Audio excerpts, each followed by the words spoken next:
देखो chapter number 5 vector. अब मेरे मुंह से बार बार वेक्टर सदिश वगैरह निकल जाएगा, तो इसलिए हिंदी इंग्लिश दोनों में समझना आपको। सदिश को ही वेक्टर बोलते हैं। यूनिट सेकंड चली रही है आपकी काइनेमेटिक्स। भौतिक राशियां, इससे पहले भी आपने पढ़ा। भौतिक राशियां क्या होती है हमारे पास, जो मेजर करने के काम आती हो, मेजरमेंट यानी कि मापने के काम आती है, उन्हें क्या बोलते हैं, भौतिक राशियां बोलते हैं। जो मापने के काम आती है उन्हें क्या बोलते हैं, भौतिक राशियां। अब ये सामान्यतः दो प्रकार की होती है। कितने प्रकार की होती है, दो प्रकार की। एक अदिश राशियां जिसे हम स्केलर क्वांटिटी बोलते हैं, एक सदिश राशियां जिन्हें हम वेक्टर क्वांटिटी बोलते हैं। फिर से भौतिक राशियां यानी कि फिजिकल क्वांटिटी दो प्रकार की होती है। कितनी प्रकार की होती है, दो प्रकार की। एक अदिश राशियां स्केलर क्वांटिटी और एक सदिश राशियां वेक्टर क्वांटिटी। ठीक है, कैसे डिफाइन करेंगे, ये अलग अलग हैं, कैसे डिफाइन करेंगे तो सुनना। हिंदी में है, समझो। ए आ रहा है इसमें पहले ही, ए दिस, ए प्लस दिस। मैं फिलहाल समझाने के लिए ए प्लस दिस यानी कि जिसमें दिशा न हो, जिसमें डायरेक्शन ना हो, और सदिश यानी कि से प्लस दिशा, जिसमें दिशा हो। सदिश यानी कि दिशा के साथ साथ। ए दिस यानी पहले ही ए लगा दिया आपने तो ये काम नहीं होने का। तो ए दिस यानी कि जिसमें दिशा नहीं होती वो अदिश राशियां होती है, जिसमें दिशा होती है वो सदिश राशियां। मैं सर कुछ मिस कर रहे, हमने ये नहीं पढ़ा था, हमने तो कुछ और पढ़ा था। सुनो, एक होता है परिमाण, एक होता है मान। पहले मैं दोनों में अंतर समझा दूं आपको। एक होता है मान जिसे बोलते हैं वैल्यू, एक होता है परिमाण जिसे हम बोलते हैं मैग्नीट्यूड। दोनों में डिफरेंस क्या है, सुनो। मान लाइक सपोज दैट ऐसा होगा, जैसे मान लीजिए x की वैल्यू 5 है और y की वैल्यू -5 है। ये है मान, इसका वैल्यू। जबकि जो मैग्नीट्यूड होता है वो ऐसा होता है, x की वैल्यू भी 5 होगी, ऐसे डब्बे में बंद करके 5 दिखा देख रहे हैं, और y की वैल्यू अगर -5 है तो डब्बे में करके +5 आ जाओ। यानी कि मैग्नीट्यूड की वैल्यू हमेशा पॉजिटिव ली जाती है, माइनस प्लस नहीं ली जाती है। ठीक है, और इस दुनिया में कोई भी बंदा है तो उसका मान जरूर होगा, यानी कि उसका प्लस में हो चाहे माइनस में हो। इट मीन्स इन शॉर्ट, हम प्योर वैल्यू की बात करें तो मैग्नीट्यूड उसमें जरूर होगा, या तो उसकी वैल्यू निगेटिव में होगी या पॉजिटिव में होगी। भाई एक बार बताओ, आप ही हो, आप कुछ भी काम कर रहे हैं, या तो आप प्लस में काम करोगे या माइनस में करोगे, जीरो करोगे तो जरूर, तो उसकी वैल्यू क्या हुई, वैल्यू नहीं हुई, वो क्या हुआ, उसका मैग्नीट्यूड हुआ, यानी कि परिमाण हुआ। इट मीन्स जो मैग्नीट्यूड होता है, परिमाण होता है, वो ऑलवेज पॉजिटिव ले जाएगा, हमेशा धनात्मक ले जाता है। समझ आ गई इतनी बातें। तो अब एक बताओ, चाहे वो सदिश राशि हो चाहे वो अदिश राशि हो, परिमाण होगा या नहीं होगा, ये बताओ। होगा, दोनों में परिमाण होता है। अगर परिमाण ना हो, उसकी वैल्यू ना हो, तो क्या वो एग्जिस्टेंस करेगी, यहाँ पर एग्जिस्टेंस यानी कि अस्तित्व में होगी, नहीं होगी। लुल्लू किसी ने देखा, कहते हैं लुल्लू घूम रहा, वो होता नहीं। तो किसी ने देखा नहीं, कहते हैं हवा मच रहा, हवा किसी ने देखा होगा, नहीं। जो चीज नहीं है वो एग्जिस्टेंस नहीं करती, यानी कि उसकी वैल्यू होगी तो वो होगा यहाँ पर। तो सेम। अब देखो अदिश राशियां, मैं शॉर्ट में बताता हूं। अदिश का मतलब समझ गए, यानी कि इसमें दिशा नहीं होती, इसमें परिमाण होता है। परिमाण प्लस की बात करें दिशा की, तो दोनों में से क्या होता है, केवल परिमाण होता है, दिशा नहीं होती, दिशा नहीं होती। यानी कि वे भौतिक राशियां जिनमें केवल परिमाण, जो केवल परिमाण पर निर्भर करती है, दिशा पर निर्भर नहीं करती, अदिश राशियां कहलाती है। ठीक है, आप धीरे धीरे पढ़ोगे, सर हमें कैसे पता लगेगा, धीरे धीरे कंसिस्टेंट वाइज जैसे मैं पढ़ाता जा रहा, पढ़ते चलो, 2-3 लेक्चर में क्लियर हो जाएगा कि हाँ क्या होती है सदिश राशि, क्या अदिश राशि होती है। ठीक है, इसके बाद सदिश राशियां। सदिश राशियां में क्या होती है, जिसमें दिशा भी हो, यानी कि इसमें परिमाण भी होगा, मैग्नीट्यूड भी होगा, प्लस दिशा भी होगी। इट मीन्स वे भौतिक राशियां जिसमें परिमाण के साथ साथ, वे भौतिक राशियां जो परिमाण के साथ साथ दिशा पर भी निर्भर करे, वे क्या कहलाती है, हमारी सदिश राशियां कहलाती है। ठीक है, इन इंग्लिश दो सबिस्ट यानी कि दोज क्वांटिटी, वे क्वांटिटी जो केवल किस पे डिपेंड कर रही हो, has magnitude and no direction. केवल मैग्नीट्यूड होता है, उसमें डायरेक्शन नहीं होती। इसमें those quantity which have depend on magnitude and direction, दोनों पर डिपेंड करती हो, डायरेक्शन यानी कि दिशा पर। जो परिमाण पे नहीं, मैग्नीट्यूड पे भी डिपेंड करती हो, परिमाण पे भी डिपेंड करती हो, और दिशा पर भी डिपेंड करती हो। हिंदी इंग्लिश दोनों में चलता रहेगा, ध्यान देना बातों में, ठीक है। क्योंकि ये जो वेक्टर है, बार बार वेक्टर ही मुंह से निकलेगा, सदिश को वेक्टर बोला जा। हिंदी में भी लिख सको इसे तुम ऐसे ही, पेपर में कभी कभी ऐसे भी आ जाए, वेक्टर राशियां, वेक्टर, और स्केलर ऐसे लिखा जाएगा, स्केलर, ऐसे ही, ठीक है। कभी ये सोचो स्केलर तो पढ़ाई नहीं थी हमें कुछ भी, ये वही है। परिभाषा की बात करेंगे, बनवाइए इसकी परिभाषा। वे भौतिक राशियां जो केवल परिमाण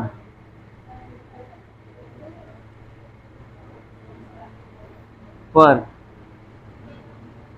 निर्भर, या जिसमें केवल परिमाण होता है, निर्भर करती हो, दिशा पर नहीं, दिशा पर नहीं, क्या कहलाती है? अदिश राशियां। एग्जाम्पल, अभी एक एग्जाम्पल से और डिफाइन कर दूंगा मैं इसका, ठीक है, कैसे डिफाइन करती है। एग्जाम्पल है इसका हमारा, जैसे कि समय, विद्युत धारा, ठीक है, और चाल, दूरी, द्रव्यमान, ये सब क्या है? अदिश राशियां होती हैं, ठीक है। समय, धारा, चाल, दूरी, द्रव्यमान, और भी होते हैं, बहुत सारी हैं वैसे तो तुम्हारी, ठीक है। जितनी मैंने बेसिक क्वांटिटी 7 टाइप की लिखवा रही है, सब अदिश राशियां ही हैं, उन्हें लिख सकते हो, ताप को लिख सकते हो, ठीक है, दूरी, लंबाई, समय वगैरह सब। इसकी डेफिनेशन की क्या बात करेंगे? वे भौतिक राशियां, वे भौतिक राशियां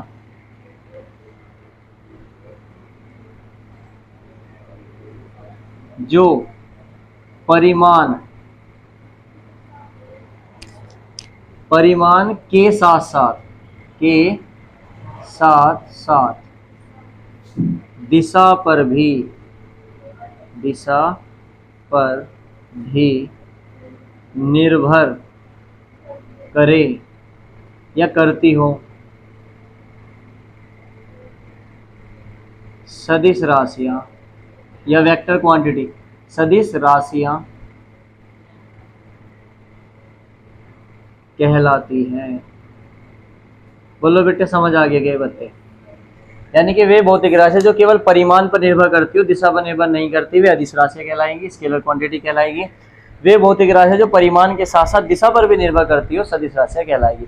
यहाँ तो आपको सबसे बढ़िया चीज है, तुम हिंदी में पढ़ रहे तो आपको पता ए लग गया, पहले दिशा है नहीं इसमें, परिमाण होना ही होना सभी में, परिमाण सभी में ही रहना। अगर परिमाण नहीं होगा, वैल्यू नहीं होगी, तो एग्जिस्टेंस ही नहीं करने की। यहाँ पर सदिश राशि है जिसमें दिशा भी हो, वे सदिश राशि कहलाती है। एग्जाम्पल,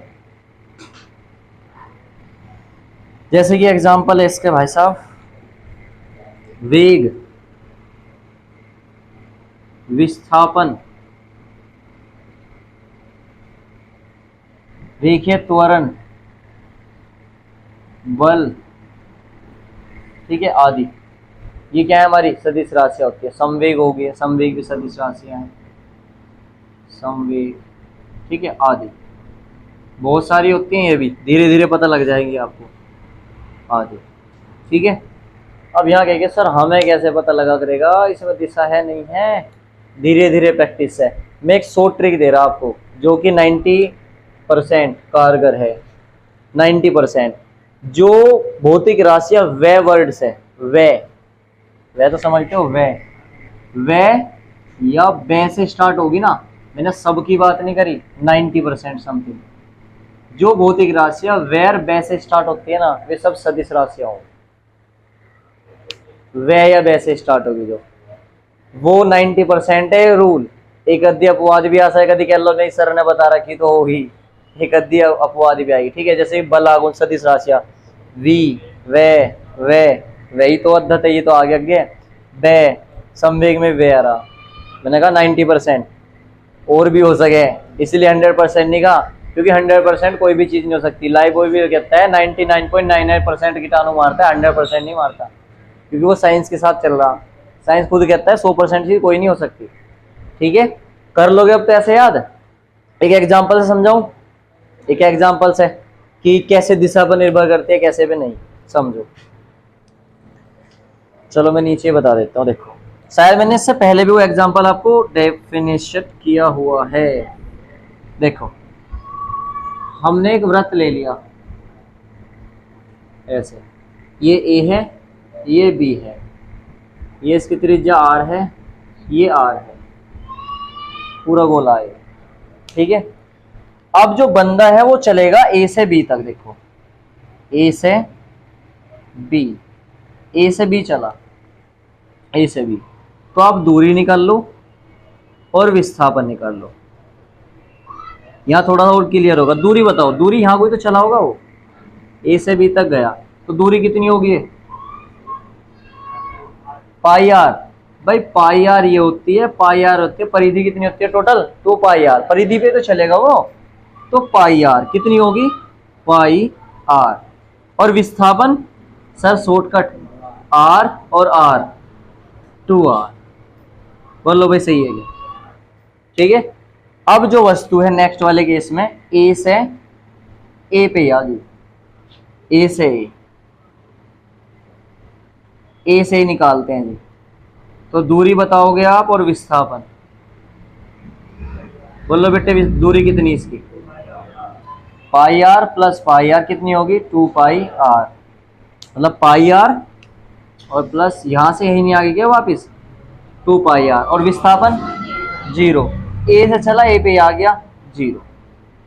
सही है। अब दिशा पर निर्भर कौन नहीं करता। देखो मैंने क्या करा, इस वायर को खोल दिया, यहां से खोल दिया ऐसे और सीधा कर दिया। इट मीन जो ये डायग्राम था, ये आर है, ये आर है, ये बी है, और जो ये ऊपर वाला ना, इसे मैंने ऐसे खोल दिया, इधर रख दिया गोले में। ये आर होगा, ये आर होगा, और ये सी पॉइंट बना दिया। अब जैसे दिशा बदली, जैसे दिशा बदली, तो अब हम निकालते हैं ए से सी। ये मैंने इसी को खोल के यहाँ रख दिया है। पाई आर तो ये होगी, पाई आर ये होगी, तो दूरी बताओ 2 पाई आर। और विस्थापन r plus r plus r plus r, 4r। देखो दूरी इस केस में भी इतनी थी, इसमें भी इतनी थी, जबकि विस्थापन इसमें 0 था, इसमें कितना आ गया? 4r। तो दिशा पर निर्भर कौन करा? दिशा पर निर्भर कौन कर रहा? विस्थापन। तो विस्थापन कैसी राशि है?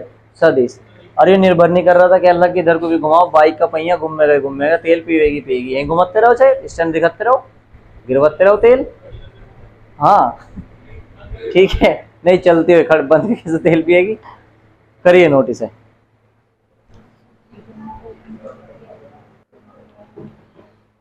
देखो भैया, परिमाण निकालना सीखना तुम। अब परिमाण निकालने से पहले आप एक्सिस समझो। एक्सिस, एक्सिस हमारे पास 3 है, 3D पढ़ेंगे अब हम। 3 एक्सिस होते हैं, एक्स एक्सिस, वाई एक्सिस, और इन पे परपेंडिकुलर बाहर की ओर जेड एक्सिस। ये जेड एक्सिस होता है, इनके परपेंडिकुलर। ठीक है, इट मीन्स देखो, एक होता है हमारे पास एक्स एक्सिस, ये होता है बेटे वाई एक्सिस, और देखो एक होता है इनके परपेंडिकुलर, देखो बाहर की ओर ऐसे जेड एक्सिस। अब यहाँ ऐसा तो नहीं मार्कर में टांग के यहाँ खड़ा कर दूं, तो उसे बनाने के लिए 2D में कन्वर्ट करने के लिए हम क्या करते हैं, उसे ऐसे दिखाते हैं, ये बनाते हैं जेड एक्सिस। ठीक है, और इनके बीच में जो एंगल है, अभी आपने देखा जो इनके बीच में एंगल है वो क्या बन रहा है? एवरी एक्सिस के अंदर क्या बन रहा है हमारा? 90 डिग्री है। सभी के बीच में कितना एंगल है? 90 डिग्री। सही है। यहाँ 2D है, थोड़ा सा तुम्हें अजीब सा लगेगा कि नहीं 2D दिखाई नहीं दे रहा, लेकिन होगा। इन दोनों के बीच में क्या है? 90। इन दोनों के बीच में 90, इन दोनों के बीच में 90 डिग्री है। पढ़े तुम्हें देखने में ना लग रहा, क्योंकि तुमने बस यही कल्पना देख रखी ऐसे और ऐसे 90 बस। लेकिन समझो ये क्या है, ऐसे खड़ा हुआ, देखो इन सब के बीच में क्या होगा बेटे? 90 डिग्री। अब इनके गुणांक होते हैं, कोफिशिएंट होते हैं इनके। जो एक्स एक्सिस है उसका जो कोफिशिएंट होता है वो होता है आई कैप। कैप, टोपी वाली कैप। वाई का होता है जे कैप और जेड का होता है के कैप।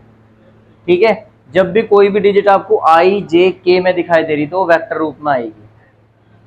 क्या आएगी? वेक्टर फॉर्म में। आपको धीरे धीरे पता लगेगा ये आई जे कैप की किस में मल्टीप्लाई करके क्या बन जाता है, जब डॉट प्रोडक्ट और क्रॉस प्रोडक्ट आपको समझाएंगे। फिलहाल अभी का टॉपिक हमारा परिमाण निकालना है, परिमाण निकलता कैसे है।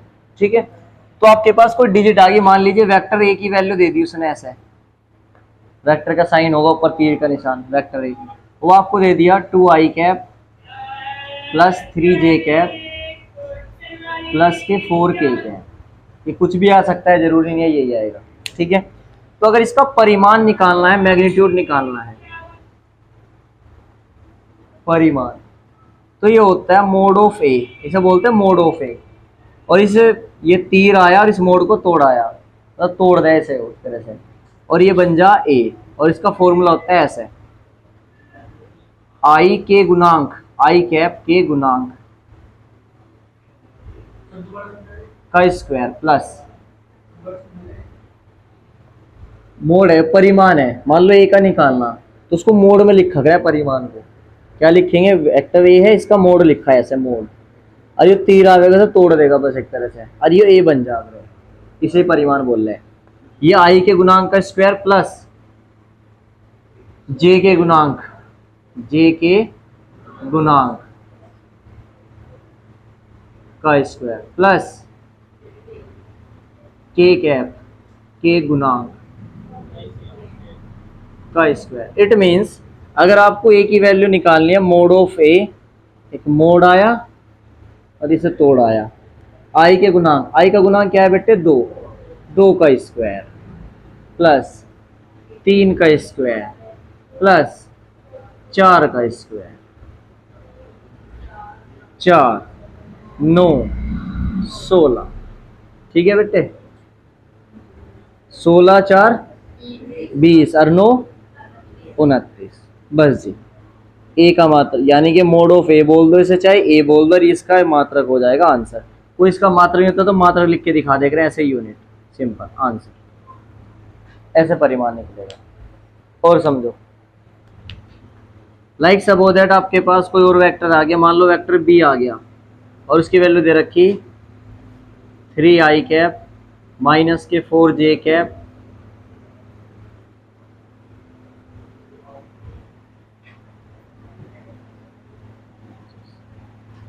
और आपको दे दी 7k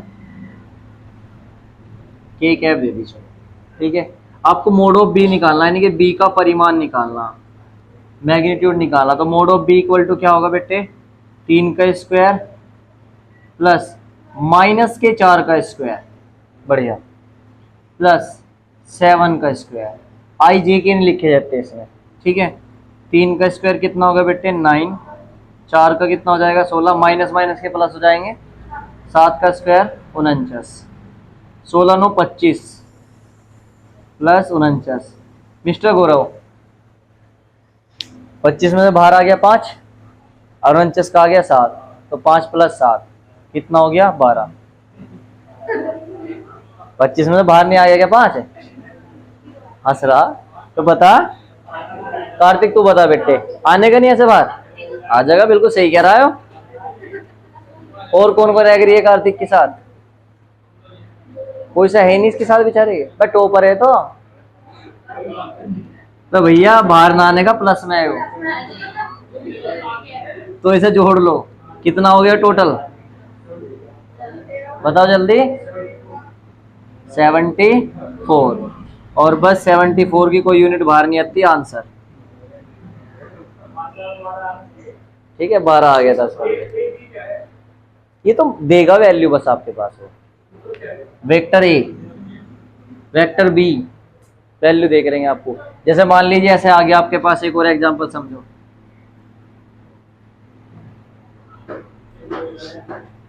आपके पास ऐसे आ गई, मान लो वेक्टर एक्स है और उसने दे रखा